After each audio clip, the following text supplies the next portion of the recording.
Everyone gets diagnosed with ADHD at one point in their lives or another, and some folks actually haven't been diagnosed at all. But what it comes down to is the fact that depending on when you're diagnosed, you'll go through a different process. All depends on a variety of factors. Who are the healthcare professionals that are helping you out in this process, the kind of questions that you're asking, the support networks that you have, all these different things are going to play a role. What if you're diagnosed later in life? In this episode of ADH Me, ADH We, I had a chance to talk to Jeremy, who, apart from being a Kansas City Chiefs fan, is also a Manchester United football or soccer fan, depending on what you want to call the sport, and a really good karaoke singer. That being said, we had a lengthy conversation about his whole process, how this came about, the kind of things that he's been going through, and the practical advice he would give to other folks that are in a similar situation. Check out this episode, and if you get a chance to check him out on stage when he's rocking in karaoke, particularly with wonderful folks like Nick, please make sure that you do so. Let's get to the episode.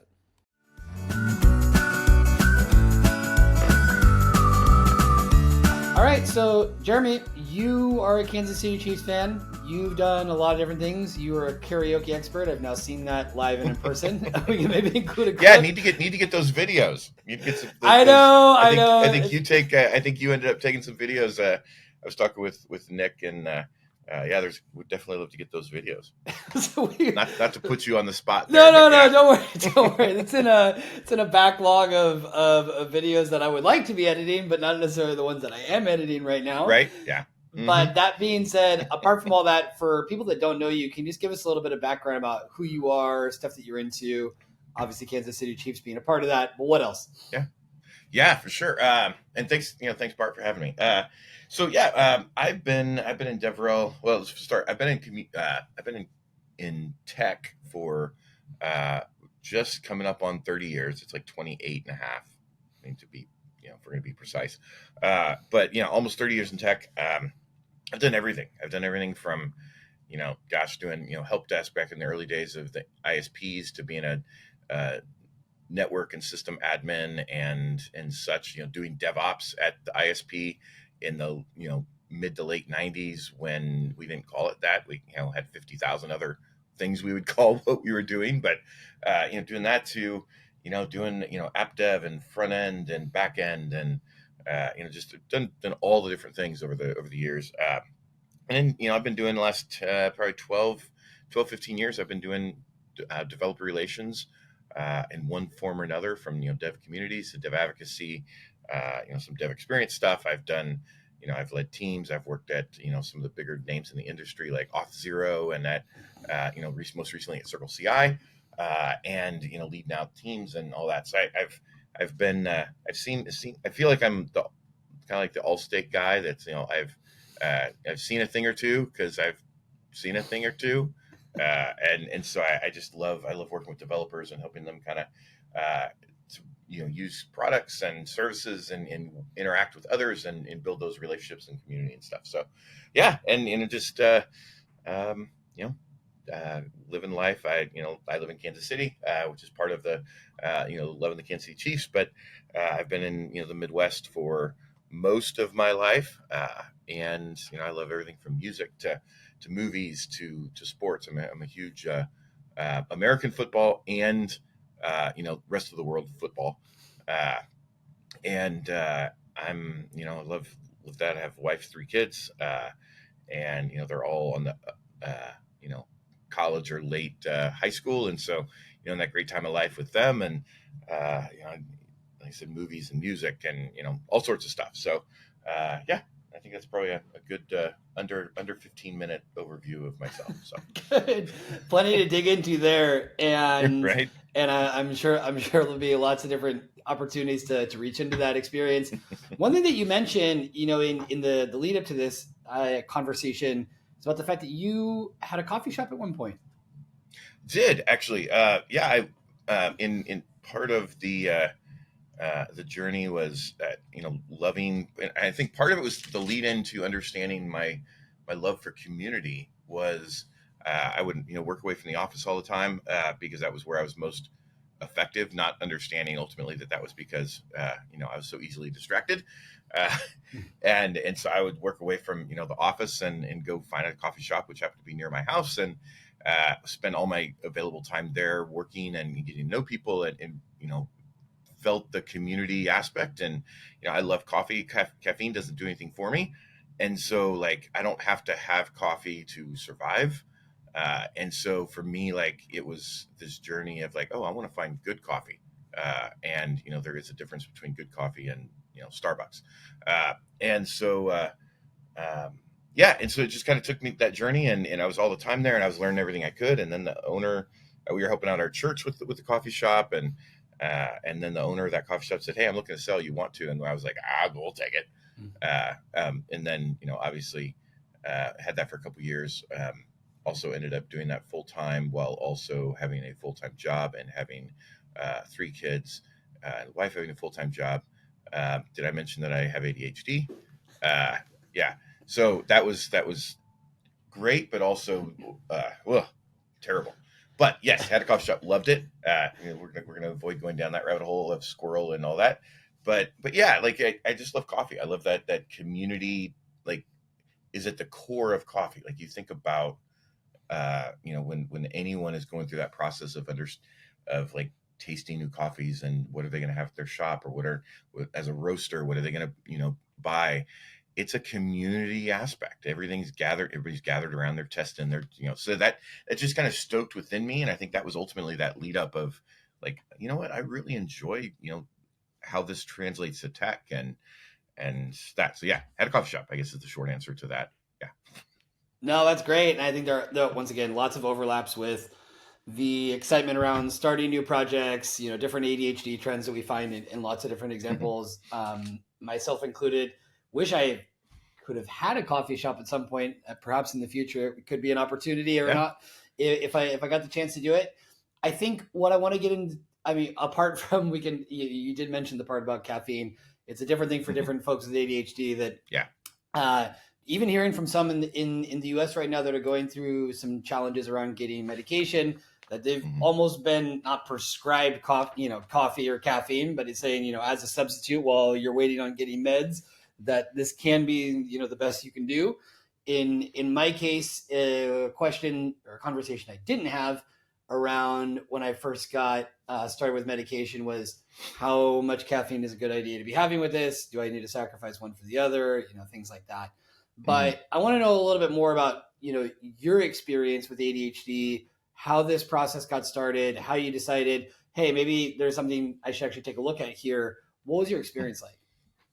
Yeah, no, that's great. There's, growing up, I grew up in a household where things like at the time ADD and ADHD were separate. Like they were not classified as the same. They were separate. And it didn't really matter that in the house it was like, nope, those things don't exist. They're just an excuse for pharmaceutical companies and doctors to prescribe and make money, and for parents to not have to deal with their kids by sedating them with. At the time, Adderall wasn't really the thing. It was what was Ritalin. Ritalin, yes, Yeah. like that was the most prescribed, and so it's just a way to keep their kids sedated, and that was always a throwaway kind of comment. And so, the boys will be boys. Like that's a common thing. And we can come to that because that's something I learned. I'll come back to that. So remember that, write that down. Got it. But yeah, like just kind of struggling with that. Had some moments where, really struggled in school with attention and making friends and kind of the hyperactive kind of piece and the easily distracted, all those different things. And was, there was some instances where it really kind of came to head where I, would have friends that we would do things, and then all of a sudden they'd say, "Oh no, we never did anything with you," and like that rejection and not understanding. Like, I mean, when you're third grade, like it's just kids have they're horrific to each other, and so coupled that with just some things that were going on with my family wanting to be more. Had felt that like my parents felt it was their thing that they needed to teach us, and so it's kind of the perfect storm where it was like, okay, well, you're having struggle in schools, plus we also think that it's our thing to do this, so we're gonna take you out, we're gonna homeschool you. Like that was this thing. And so anything about homeschooling, like the whole idea, other than the other pieces of like how do you track things and all that, but it's very one-on-one, and it's very like personalized and allows for doing some things that you're excited about, but also in a structured in a different type of environment that is more heavily like one to one, which when you have ADHD and you're easily distracted and all of that works. I like that one on one. It's really good in the short time frames and like short classes, and you're done in half a day. And so all of that was just masked a lot. And so I'd learned coping mechanisms of, hey, do short things, and without really thinking about it, it's just how I learned. But I became kind of the like I was into everything, reading books about every single thing I could. Like we're talking about in the '80s about computers, and like it in computers themselves like stoked it. And so everything that I was learning and all of that just kind of masked my ADHD, and I learned just some regular coping kind of things without recognizing it. And then had gotten, uh, yeah, I had kind of built all that stuff up, and then uh, the lead up, like really, doing developer relations and developer communities, like there is that constant context switching, and maybe you're traveling or maybe you're in front of people and then you're doing a lot of conversations with people, like multiple things really. um ADHD was really good with that, and could be successful because you're constantly doing that stuff, and you had to put things on the calendar, and you had to write certain things, and you had to like keep going. And then COVID hit, and the lockdowns, and all of a sudden everything that I had in a structure that I had learned over the years uh, was gone. I wasn't in front of a lot of people. I wasn't traveling. I wasn't face to face with people and stoking that like need for. I'm a heavy introvert or a heavy extrovert, and so like all of that was gone, and my brain just started to spiral. There was some health stuff that had happened as well that well, in the process leading up to, I was like, what, finally I was getting more irritable with family, and they were starting to, wife and kids were starting to kind of make that known, and still trying to figure out what's going on, and um, my brain just wasn't focusing, wasn't able to do, like, I couldn't form words, I couldn't think of, it was like right there, tip of the tongue, but couldn't do it. So finally, I went ahead and went to the doctor, and said, of course, in the U.S. we have to go to our primary first because the thing, and so I had to go through all these different tests to finally get to a neuropsychologist. But they did basic tests and found out that I was severe um, iron deficient anemia, and well, that's not does not equate to ADHD. That can be a one factor, that can be brain fog and all that. So they're like, well, we got to get this fixed first. Like it was pretty severe, and so much so that if I'd have caught COVID during that time, it would have been rough because white blood cells and all that stuff was like way below. So anyways, so yeah, and so like that journey of like, okay, well, let's get these other things fixed, but then finally got into the neuropsychologist and went through all the different tests, and it was a uh, yeah, no, you do. And I think the way that he said is, I think the doctor said was like, you have you were likely undiagnosed as a child. I'm like, well, yeah, yes, but that, and this was in January 22. That yeah, you have ADHD presenting itself as inattentive and easily distractible, and now let's start on figuring out how you need to work with it. So yeah, that's the long story to kind of my journey of understanding, what prompted me to go and get checked ultimately, and finding out, hearing from friends, like even during that time, it was kind of funny. I would see people, friends on the internet talking about, oh, I went and got checked for ADHD, and oh, hey, look, I have ADHD, and it was all like a lot of DevRel and dev community folks, and of course there's a type there. Like, we tend to, it's odd and how so many in tech are kind of fit that, but and it was always that kind of thing of like, oh, that's cool, but that's just not me, nope, not me. And then it was like, oh no, actually you are. So it was a very uh interesting thing. Yeah, a couple things there. Like when started when I started having more conversations with people about this, it was Rich Burrows that brought up, and shout out to him, brought up Mm-hmm. the fact that the pandemic kind of brought this to a head for a lot of folks, and I Yep. would include myself. I think also, I was doing a lot of stuff around, yeah, like the tech community here in Bilbao, where I live, and Mm-hmm. a lot of my work revolved around lots of different activities with different people and switching around to a lot of different things. And then all of a sudden, I was locked in my apartment for 3 months, pretty much without a lot of direct social contact. And yeah, there were a lot of Yep. there was a lot of Slack, there was a lot of Zoom, there was a lot of this, there was a lot of that, but I felt like something had been taken away from me, and then it just seemed like everything was just getting exacerbated by that. And so it's Yeah. interesting that I think there has been an uptick in people going to get to for whether it's diagnosis or checking out where they're at with all this stuff. But I can definitely relate to that in my case. And what you said also as well about, is it a shocking coincidence that a lot of folks that are in the DevRel or community space, because of the fact that it encapsulates so many different activities. You can be doing one thing 1 minute and then switch over to a next and to another thing, which for a lot of people that might be neurotypical, that might sound exhausting. But for me, it's like, oh no, it's not a Mm-hmm. problem to switch from one thing to another at all. And actually, I thrive in those kinds of environments. What Yeah. I want to know though, like since getting diagnosed, what has the process been like for you? Sometimes people talk about, there's grief or unpacking things or trying to forgive themselves for things they weren't, aware of in the past. What's your experience been like there? Yeah. I think that you mentioned there like the unpacking it and the grief kind of the giving the space for like, hey, you know what, that's it, it was all of that kind of came together of like, oh, okay, that I get it, that makes sense, and kind of figuring that out. And I started going, I started taking medication, but then also started going to therapist to kind of like, okay, there was a lot of other things happening in life and different relationships, and just trying to get a handle on that and unpack that and understand what was really trying to build those tools.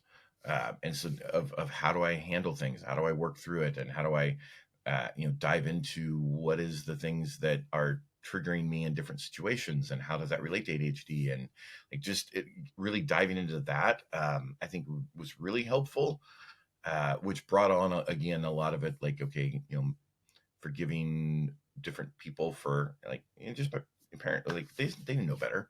Right? It's what it was. And so just yeah, diving into just what was the things that brought me to that point, and things I had never thought about, and recognizing that's why I would bring up certain stories, was because that was very transformational for me, and in that, and starting to build a lot of those skills, which that's always I mean, I'm sure now, like you're always trying to build those skills. It's never hey, I built them and done. No, you have to work on it constantly. Yeah, I agree with that. And I think also, like you said, whether it's parents or also yourself, in my case, Yep. I'm 38 years old, and I can say I've spent a good amount of that time being really hard on myself for a lot of things, and being really self-critical to a point that it's been very toxic at times and very unhealthy. Yeah. And what's come up again and again in these conversations has been the importance of building self-kindness, and that, Hmm. yes, there's a medication route, yes, there's a therapy route, and I've done both. But I think there's another part of it, that if you're not going to be kind to yourself, and also people with ADHD can be very energetic, very solution oriented, Hmm. like I want to solve this right now. In my case, I started just sprinting to conclusions that I wasn't going to be able to reach in a short period of time, and it was going to take time. And like I said, the thing that before we started the recording, I was mentioning, the most helpful thing for me in all of this has been talking to other people with ADHD to Yeah. realize I'm not alone, and that you feel you can see yourself in their situations, and people that understand this the best are the ones that have gone through it themselves. In your experiences, is there any advice that you would give to other folks out there that are thinking about going through this process, knowing what you know now? Is there anything that you would have done differently when you first started out? Yeah, I definitely couple all of that with therapy. I think that's an important piece, because when you start getting into your head, like it's very easy to um, get stuck there. And so working with therapy that could really help guide you into the, okay, understand what you're doing and why is this a thing, as you start going through the whole process of understanding, ADHD, and getting tested and all that, is really couple that with therapy. I think another thing, and what came out of that was like mindfulness, just that understanding of, being um, like uh, understanding when you're feeling certain things, what's your body telling you? Because our bodies have wildly, like wildly full of info that we can be tapping into to understand what's going on. And so, understanding my triggers, and then, okay, why am I what am I feeling here? Oh, that's why my heart races when I'm in a situation where I start to lose control, or I start to not really understand. I'm no longer in control. Like, what's understanding those little triggers, and so being like having that space to just take a breath. I think also in just learning to embrace like understanding just those shortcomings, and that it's okay. It's not an excuse.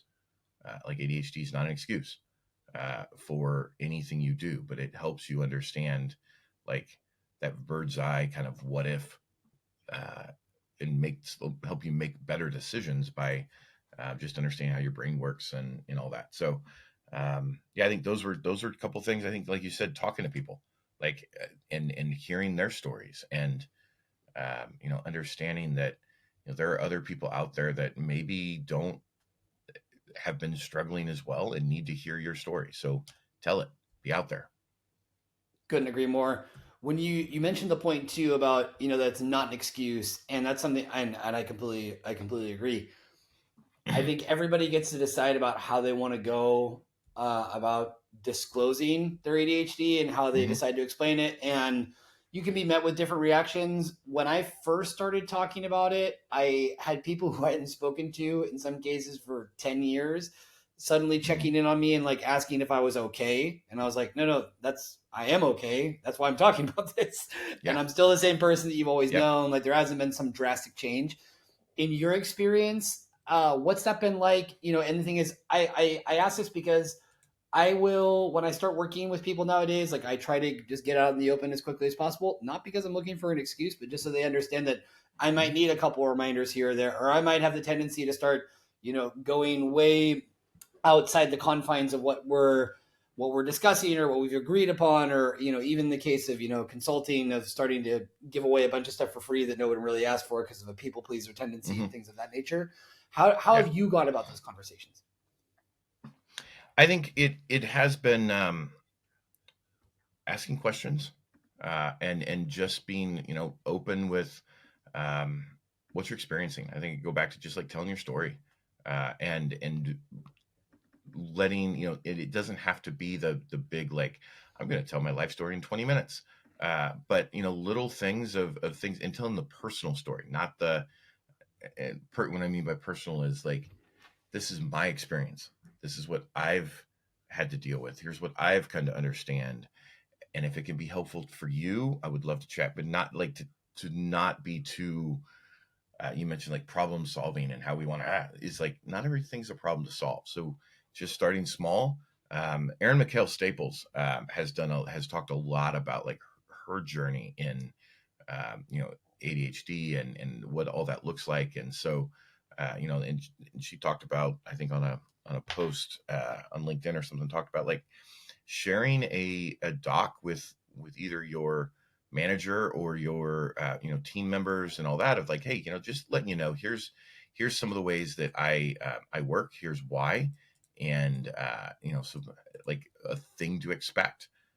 And I think that's a bold, not even bold, I mean, it is bold, but it's a courageous, like, way to step forward in it, and finding the space to share that. I think you have to have being a good safety and all of that. But I think for me, it has just been, hey, here's what it looks like for me. It may not be for you, but this is it. And there are those situations where people just don't quite get it, depending on whether, you know, what they're predisposed to of, well, that's just, kind of like what I grew up with is like that's not a thing, or that's you're just using that as an excuse. You're going to get that, but just be you, and in the safest place that you can be. I like that, and I think it's also by taking that step, it's also encouraging others to do the same. About saying like, look, I'm just Hmm. trying to be transparent with you so we can work better, together, and Yeah. that it won't be so frustrating or confusing if I have certain behaviors that make me seem like they're coming out of the blue. And like you said, that people will come into it with whatever biases or notions that they have, but Hmm. and it's not going to work 100% of the time. Yeah. But it definitely works enough that I would say it's been absolutely worth it, and it's Yeah. been beneficial. One of the things that you mentioned too about to go back to what we said a while ago about some of the preconceived notions about what ADHD is and isn't. You were mentioning about how I think, correct me if I'm wrong, about how it can be gendered. The assumption of, oh, boys will be boys, ADHD is a thing for fidgety boys. I would say about half the people I've talked to through these interviews on this podcast have been women, and so kind of Hmm. breaking down that stereotype. But you wanted to talk about that more in detail. What do you want to share?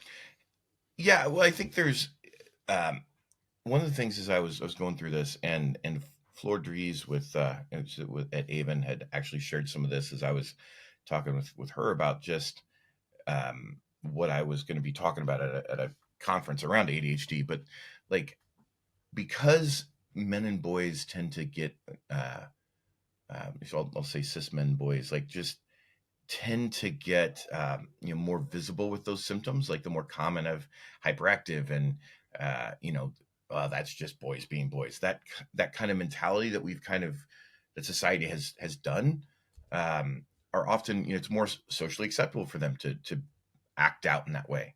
And but for women, it becomes like this, suppressing, hiding theirs in order to fit in better, because of the social constructs that kind of constraints that are put on cis women as they navigate life. They often don't get diagnosed, and so there's such a bias in the research. Most studies we know around this, like, they don't take an equal sample size, um, if they even include like those that are assigned feminine at birth. Like, they rarely even include them. And so, like, this research on why, hey, males, cis males, they have it more than any other. It's because there's so much bias in that research. And so, within like cis females, like, those inattention symptoms tend to be more likely to occur in like structured educational environments, so like college, which it tends to delay that diagnosis until now they're thrown into a situation where it's a lot harder. I think they're also, one of the things I was in some of the research was like, cis women are like less likely to outgrow ADHD. About 60% of women have ADHD that continues into adulthood, compared with like 30% of men. And so, like, this whole outgrow it, usually they still kind of have some symptoms, but they eventually aren't severe enough to meet a criteria for diagnosis, which is an interesting to statistic when you think about that, of like, cis women are less likely to outgrow it.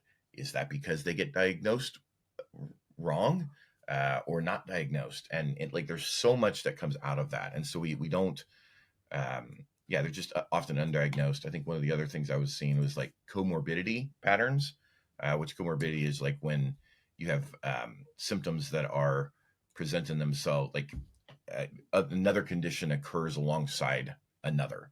And so often the one that's more visible tends to get diagnosed when there's other ones that actually are the one that's causing it. And so, like, with cis males and females, like, they have different patterns with that. Some, males are very external, so you see it with substance abuse comes out, conduct disorders, antisocial social personalities. All of those things are very, very external, and so it gets, oh well, we're going to deal with that instead of what's actually causing that. It tends to be ADHD. With cis females, it's all tends to be very internal. So the things like anxiety and depression and like somatic symptom disorders, eating disorders, those things are what they get are kind of that comorbidity that actually is coming from going back to like they don't have the space to be treated just like males, and so they internalize it, and so they, as I heard it said once, it's like they're already starting up because the society is like they're already uh, a few points down on the ladder because they now have to try and measure up because society's so fucked up with this, and so they get it gets masked, and so it's those types of things that get misdiagnosed, and it was a fascinating kind of dive into the differences with that. So there's a ton of other stuff, and I can give you some of the stuff I was reading and share that with you, and you can make that available. But yeah, it was just interesting of how we've made it much more difficult, and not everybody's able to be their whole self because of how society just treats men and women differently still.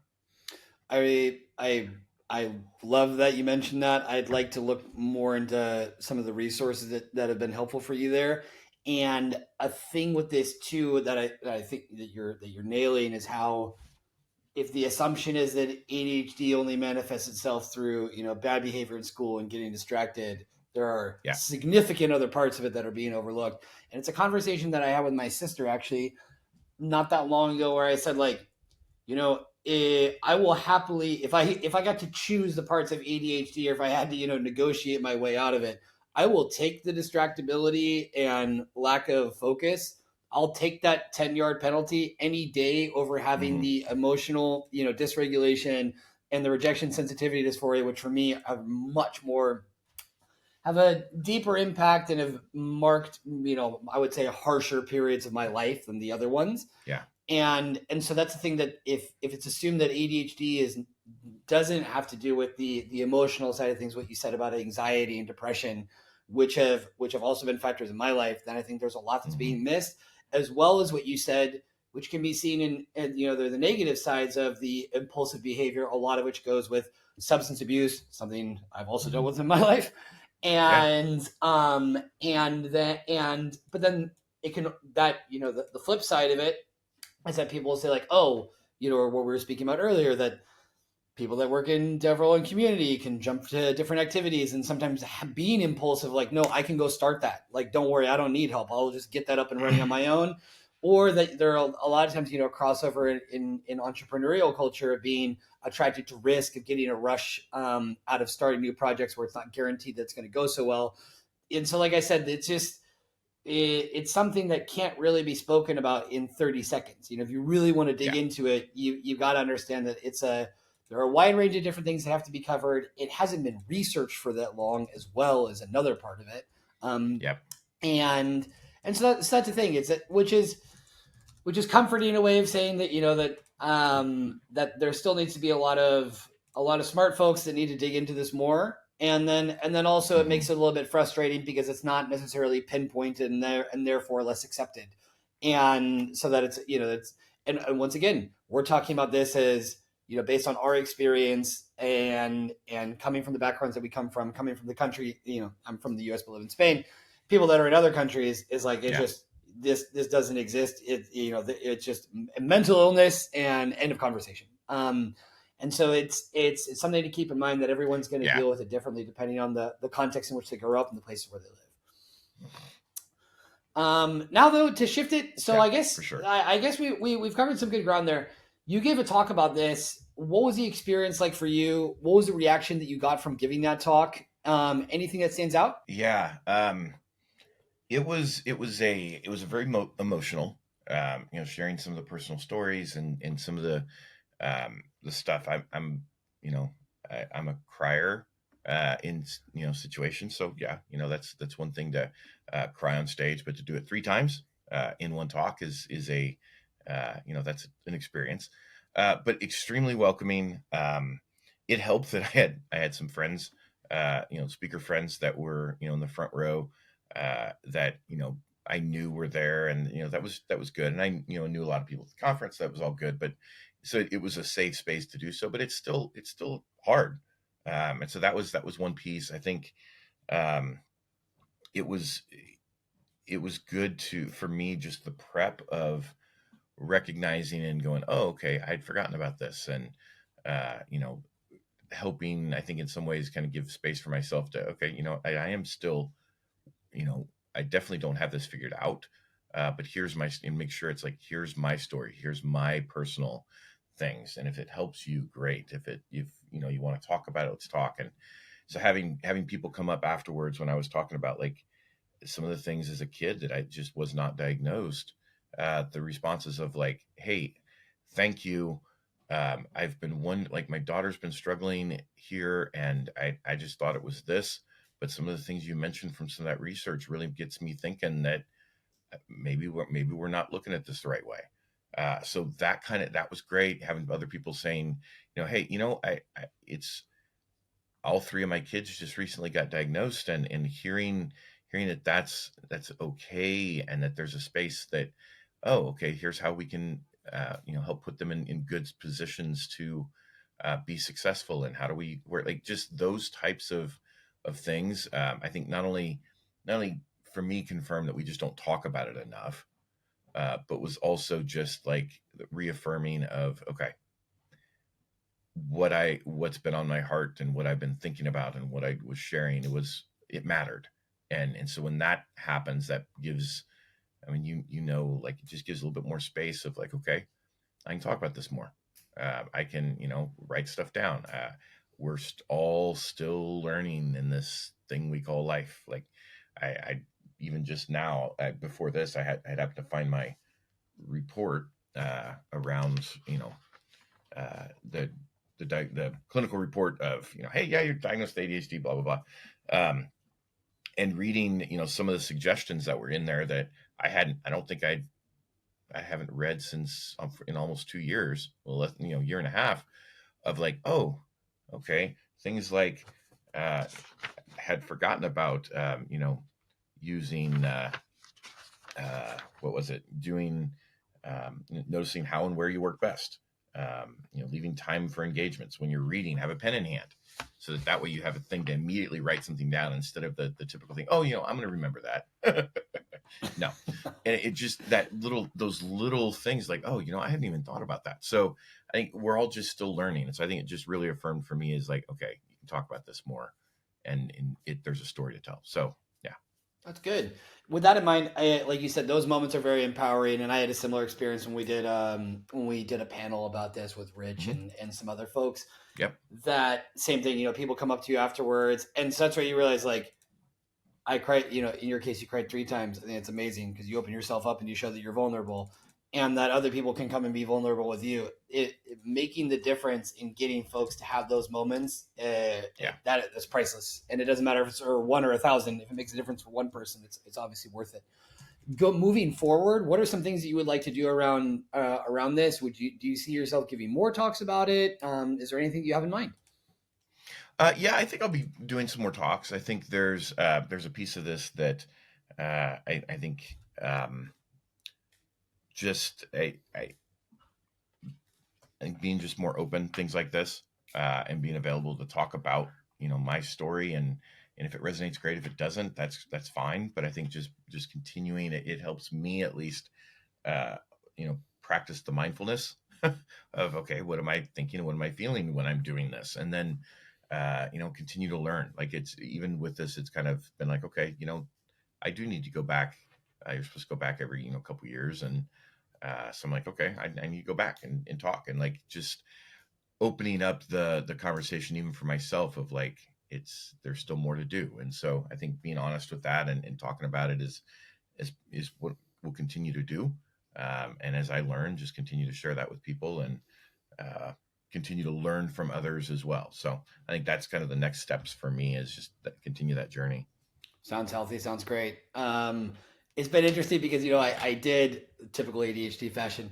I think I did like 11 of these interviews in the span of 2 months, and then, you know, having to edit Hmm. them, you know, it's like, oh god. Yep. So uh, so I can, you know, that's no surprise. And I was like, October's ADHD Awareness Month. I'm going to interview one person per day, and of course didn't do it.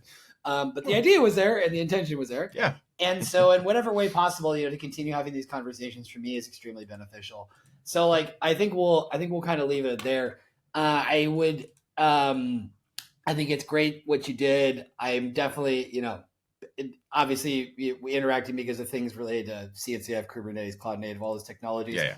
But very much looking forward to see your future steps with that. So that being said, we will close off this segment, and now we'll move on to the Yep. other segment, which is going to be random conversations around movies and music. So, least favorite Tarantino movie? I think that's actually going to be From Dusk Till Dawn. Okay, as a producer, not as a It was, director, but fair enough. yeah. I think it was good, but of all of them, I think it was probably least. I mean, it's either now that now that I mentioned that, now I go okay. It's actually either a, a a mix between that or Inglorious Bastards. Interesting. That it there's and I could wax lyrical on Inglorious Bastards side, and I will. I think for me, like the story, like it touches on a lot of uh, what we feel around Nazis and fascism, and like we want to get back at them for everything they did. Like there's that, but it also very much pushes into the hate and revenge porn side too. And it was one of those rare movies that I came out of going, I liked it, but I hate myself for liking it because of these things. And so I think that's probably why it might be actually, yeah, that's probably my least favorite is probably that one. Okay. Um, so All right. Fair enough. Favorite yeah. director, favorite movie, one that you reference a lot? Oh gosh, I mean, favorite director is definitely Christopher Nolan. Every single one of his has just been like, even the ones that haven't been as widely panned as being great. I think there's just so much depth in so many of those. I think probably uh, the I might say that my favorite one of his is still Memento, because of the like that was the first one of his that I saw.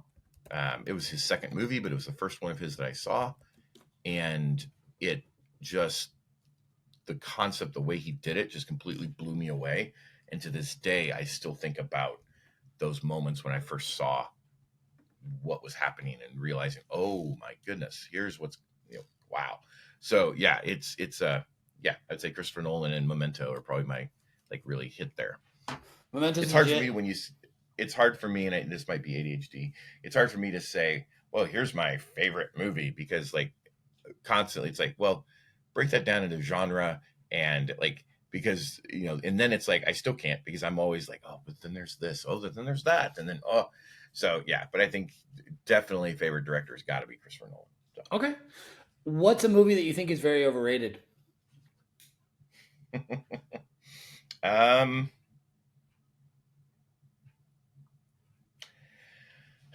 I would say that's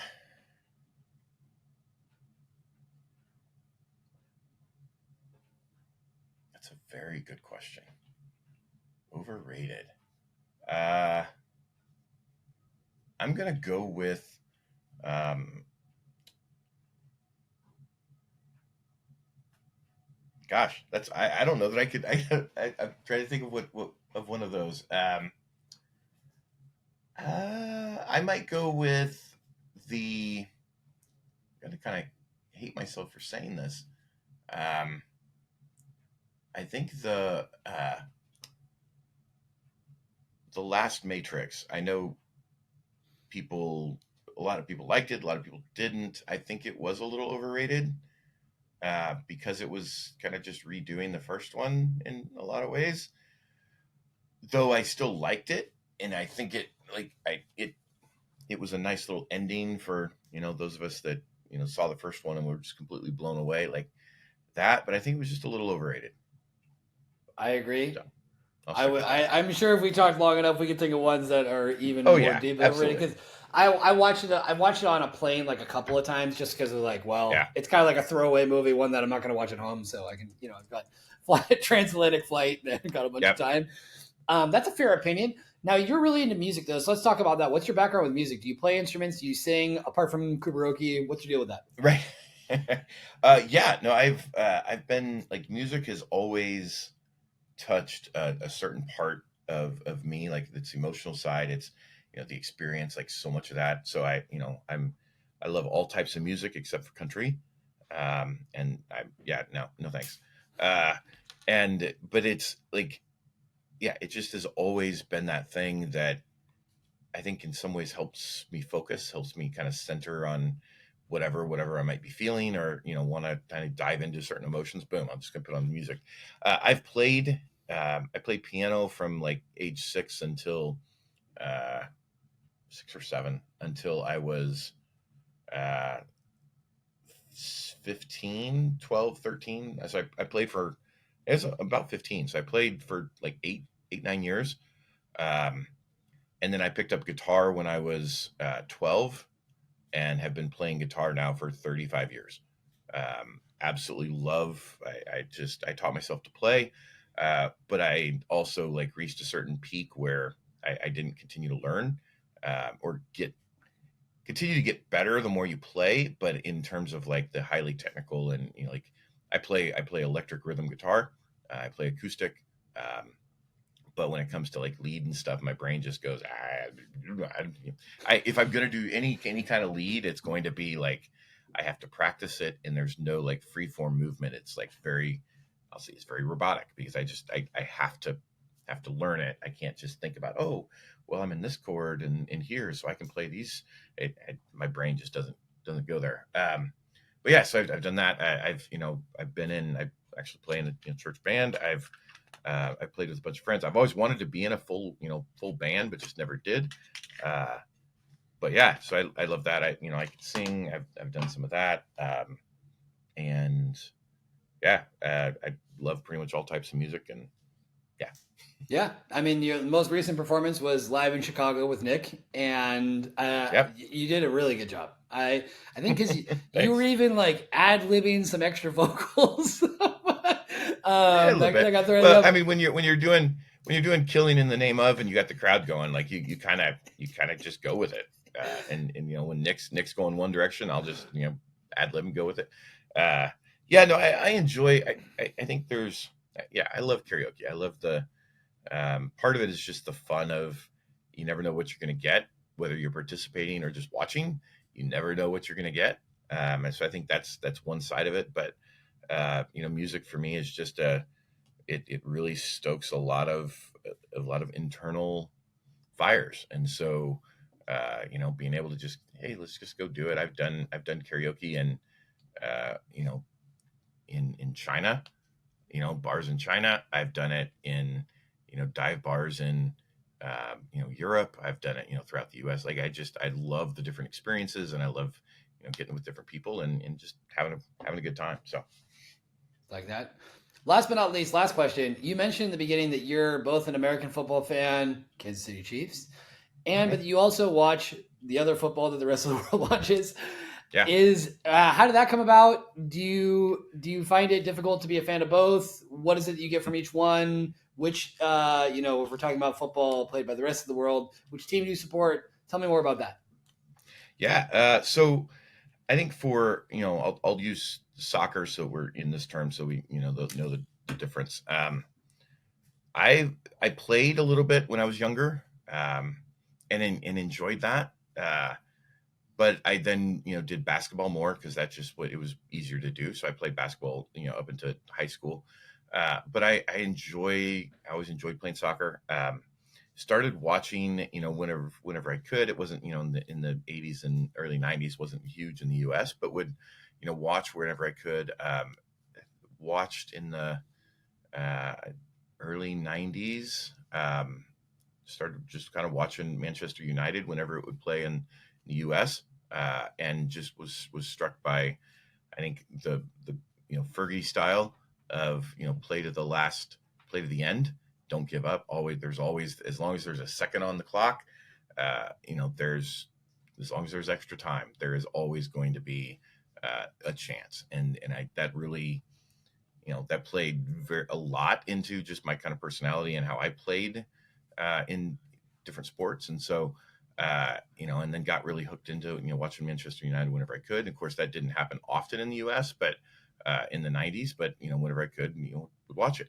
And then that grew as could the opportunity to watch more and more. It became a thing in the U.S. And of course, obviously, the U.S. national team has had its ups and downs.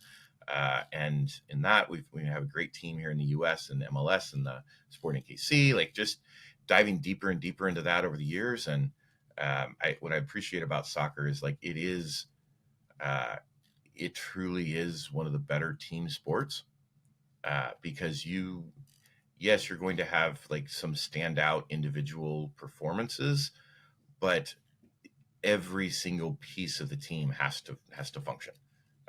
You can have in American football, you can have a great quarterback who can scramble around and maybe has a bad offensive line, so he's scrambling around more, but he could still make some plays, and you can still, make some things can still happen. In soccer, you have to have everybody else on the team. Everybody is contributing, and if they don't, it's obvious. And I think that one thing that really stood out to me is a quote from Vince Lombardi from the American football side was like, a team doesn't exist until each member understands how their actions influence the rest of the team. And I think you see that so much in soccer. It's so much more of that team sport. It's so much more physical than people give it credit for, so much more athletic. And so that really kind of always kind of stuck. And so I watch, United whenever I can, which is, quite often now.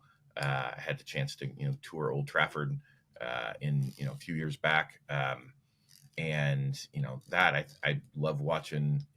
Really, if soccer's on, I'm probably going to be watching it, and just because I enjoy that. And my oldest played for a while, and like just I dive into it whenever possible. And so yeah, I think team wise, it's definitely United, and then U.S. national team is my international soccer team, but closely followed by England and Netherlands are the other two that I'm like, hey, I'd be totally happy if they win as well. So and Argentina's down there, but it's less of a big one. So Very good. All right, because it's interesting because with football and soccer, it feels like a stereotype, but both sides would accuse the other sport of being boring.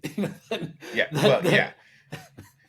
And that's I always laugh at the like it's so boring, but often the boring piece around like international football soccer is one, maybe not understanding it, but also two, like there's boring is often equated to, well, it's a low score.